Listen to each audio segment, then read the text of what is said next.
एक बार स्वर्ग लोक में सबसे बड़ा कौन के प्रश्न पर 9 ग्रहों में वाद विवाद हो गया। विवाद इतना बढ़ा कि परस्पर भयंकर युद्ध की स्थिति बन गई। निर्णय के लिए सभी देवता देवराज इंद्र के पास पहुँचे और बोले, हे देवराज, आपको निर्णय करना होगा कि हम में से सबसे बड़ा कौन है। देवताओं का प्रश्न सुनकर देवराज इंद्र उलझन में पड़ गए। इंद्र बोले, मैं इस प्रश्न का उत्तर देने में असमर्थ हूँ। हम सभी पृथ्वी लोक में उज्जैनी नगरी में राजा विक्रमादित्य के पास चलते हैं। देवराज इंद्र सहित सभी ग्रह यानी देवता उज्जैनी नगरी पहुँचे। महल में पहुंचकर जब देवताओं ने उनसे अपना प्रश्न पूछा तो राजा विक्रमादित्य भी कुछ देर के लिए परेशान हो उठे, क्योंकि सभी देवता अपनी अपनी शक्तियों के कारण महान थे। किसी को भी छोटा या बड़ा कह देने से उनके क्रोध के प्रकोप से भयंकर हानि पहुंच सकती थी। अचानक राजा विक्रमादित्य को एक उपाय सूझा और उन्होंने विभिन्न धातुओं स्वर्ण, रजत, चांदी, कंसा, तांबा, सीसा, रंगा, जस्ता, अभ्रक व लोहे के 9 आसन बनवाए। धातुओं के गुणों के अनुसार सभी आसनों को एक दूसरे के पीछे रखवाकर उन्होंने देवताओं को अपने अपने सिंहासन पर बैठने को कहा।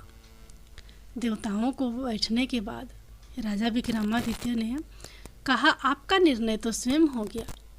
जो सबसे पहले सिंहासन पर विराजमान है वही सबसे बड़ा है।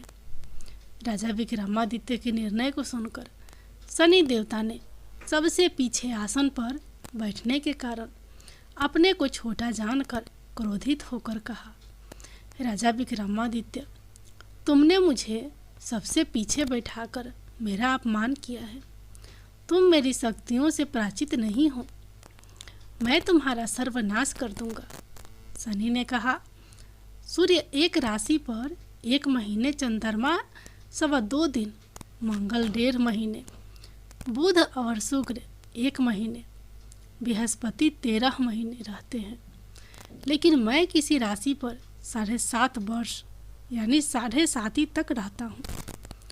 बड़े बड़े देवताओं को मैंने अपने प्रकोप से पीड़ित किया है।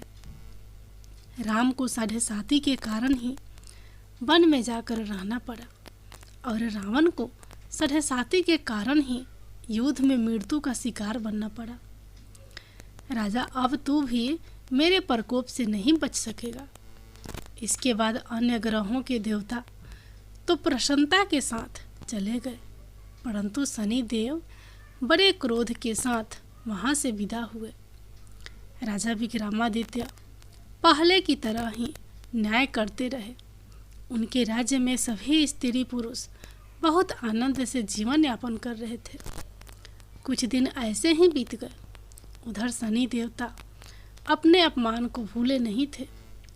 विक्रमादित्य से बदला लेने के लिए एक दिन शनि देव ने घोड़े के व्यापारी का रूप धारण किया और बहुत से घोड़ों के साथ उज्जैनी नगरी पहुँचे।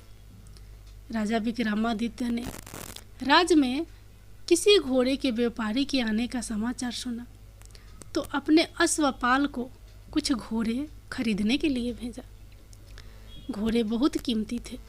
अश्वपाल ने जब वापस लौटकर इस संबंध में बताया तो राजा विक्रमादित्य ने स्वयं आकर एक सुंदर व शक्तिशाली घोड़े को पसंद किया। घोड़े की चाल देखने के लिए राजा उस घोड़े पर सवार हुए तो वह घोड़ा बिजली की गति से दौड़ पड़ा। तेजी से दौड़ता घोड़ा राजा को दूर एक जंगल में ले गया और फिर राजा को वहां गिराकर जंगल में कहीं गायब हो गया। राजा अपने नगर को लौटने के लिए जंगल में भटकने लगा, लेकिन उन्हें लौटने का कोई रास्ता नहीं मिला। राजा को भूख प्यास लग रही। बहुत घूमने पर उसे एक चरवाहा मिला। राजा ने उससे पानी मांगा। पानी पीकर राजा ने उस चरवाहे को अपनी अंगूठी दे दी। फिर उससे रास्ता पूछकर वह जंगल से निकलकर पास के नगर में पहुंचा। राजा ने एक सेठ की दुकान पर बैठकर कुछ देर आराम किया। उस सेठ ने राजा से बातचीत की तो राजा ने उसे बताया कि मैं उज्जैनी नगरी से आया हूँ। राजा के कुछ देर दुकान पर बैठने से सेठ जी की बहुत बिक्री हुई। सेठ ने राजा को बहुत भाग्यवान समझा और खुश होकर उसे अपने घर भोजन के लिए ले गया। सेठ के घर में सोने का एक हार खूंटी पर लटका हुआ था। राजा को उस कमरे में छोड़कर सेठ कुछ देर के लिए बाहर गया। तभी एक आश्चर्यजनक घटना घटी। राजा के देखते देखते सोने के उस हार को खूंटी निकल गई। सेठ ने कमरे में लौटकर हार को गायब देखा तो चोरी का संदेह राजा पर ही किया, क्योंकि उस कमरे में राजा ही अकेले बैठा था। सेठ ने अपने नौकरों से कहा कि इस परदेसी को रस्सियों से बांधकर नगर के राजा के पास ले चलो।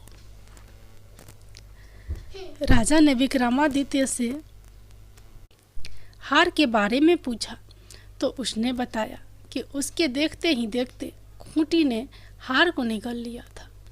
इस पर राजा ने क्रोधित होकर चोरी करने के अपराध में विक्रमादित्य के हाथ पांव काटने का आदेश दे दिया। राजा विक्रमादित्य के हाथ पांव काटकर उस नगर की सड़क पर छोड़ दिया गया। कुछ दिन बाद एक तेली उसे उठाकर अपने घर ले गया और उसे अपने कोल्हू पर बैठा दिया। राजा आवाज देकर बैलों को हाँकता रहता। इस तरह तेली का बैल चलता रहा और राजा को भोजन मिलता रहा। शनि के प्रकोप की 7.5 पूरी होने पर वर्षा ऋतु प्रारंभ हुई। राजा विक्रमादित्य एक रात मेघ मल्हार गा रहा था कि तभी नगर के राजा की लड़की राजकुमारी मोहिनी रथ पर सवार हो उस तेली के घर के पास से गुजरी। उसने मेघ मल्हार सुना तो उसे बहुत अच्छा लगा और दासी को भोजन भेजकर गाने वाले को बुला लाने को कहा। दासी ने लौटकर राजकुमारी को अपंग राजा के बारे में सब कुछ बता दिया। राजकुमारी उसके मेघ मल्हार से बहुत मोहित हुई, अतः उसने सब कुछ जानकर भी अपंग राजा से विवाह करने का निर्णय ले लिया। राजकुमारी ने अपने माता पिता से जब यह बात कही तो वे हैरान रह गए। रानी ने मोहिनी को समझाया, बेटी तेरे भाग्य में तो किसी राजा की रानी होना लिखा है, फिर तू उस अपंग से विवाह करके अपने पांव पर कुल्हाड़ी क्यों मार रही है। राजकुमारी ने अपनी जिद नहीं छोड़ी। अपनी जिद पूरी कराने के लिए उसने भोजन करना छोड़ दिया और प्राण त्याग देने का निश्चय कर लिया। आखिर राजा रानी को विवश होकर अपंग विक्रमादित्य से राजकुमारी का विवाह करना पड़ा। विवाह के बाद राजा विक्रमादित्य और राजकुमारी तेली के घर में रहने लगे। उसी रात सपने में शनि देव ने राजा से कहा, राजा तुमने मेरा प्रकोप देख लिया, मैंने तुम्हें अपने अपमान का दंड दिया है। राजा ने शनि देव से क्षमा करने को कहा और प्रार्थना की कि हे शनि देव, आपने जितना दुख मुझे दिया है अन्य किसी को ना देना। शनि देव ने कुछ सोचकर कहा, राजा मैं तुम्हारी प्रार्थना स्वीकार करता हूँ।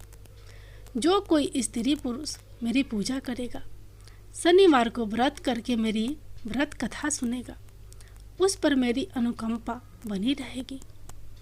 प्रातःकाल राजा विक्रमादित्य की नींद खुली तो अपने हाथ पांव देखकर राजा को बहुत खुशी हुई। उसने मन ही मन शनिदेव को प्रणाम किया। राजकुमारी भी राजा के हाथ पांव सही सलामत देखकर आश्चर्य में डूब गई। तब राजा विक्रमादित्य ने अपना परिचय देते हुए शनिदेव के प्रकोप की सारी कहानी सुनाई। सेठ को जब इस बात का पता चला तो दौड़ता हुआ तेली के घर पहुंचा और राजा के चरणों में गिरकर क्षमा मांगने लगा। राजा ने उसे क्षमा कर दिया, क्योंकि यह सब तो शनिदेव के प्रकोप के कारण हुआ था। सेठ राजा को अपने घर ले गया और उसे भोजन कराया। भोजन करते समय वहाँ एक आश्चर्यजनक घटना घटी। सब के देखते देखते उस खूंटी ने हार उगल दिया। सेठ जी ने अपनी बेटी का विवाह भी राजा के साथ कर दिया और बहुत से स्वर्ण आभूषण धन आदि देकर राजा को विदा किया। राजा विक्रमादित्य राजकुमारी मोहिनी और सेठ की बेटी के साथ उज्जैनी पहुँचे तो नगर वासियों ने हर्ष के साथ उनका स्वागत किया। अगले दिन राजा विक्रमादित्य ने पूरे राज्य में घोषणा कराई कि शनिदेव सब देवों में सर्वश्रेष्ठ हैं। प्रत्येक स्त्री पुरुष शनिवार को उनका व्रत करे और व्रत कथा अवश्य सुने। राजा विक्रमादित्य की घोषणा से शनिदेव बहुत प्रसन्न हुए। शनिवार का व्रत करने और व्रत कथा सुनने के कारण सभी लोगों की मनोकामनाएं पूरी हुई। शनिदेव की अनुकंपा से पूरी होने लगी। सभी लोग आनंद पूर्वक रहने लगे। शनिदेव भगवान की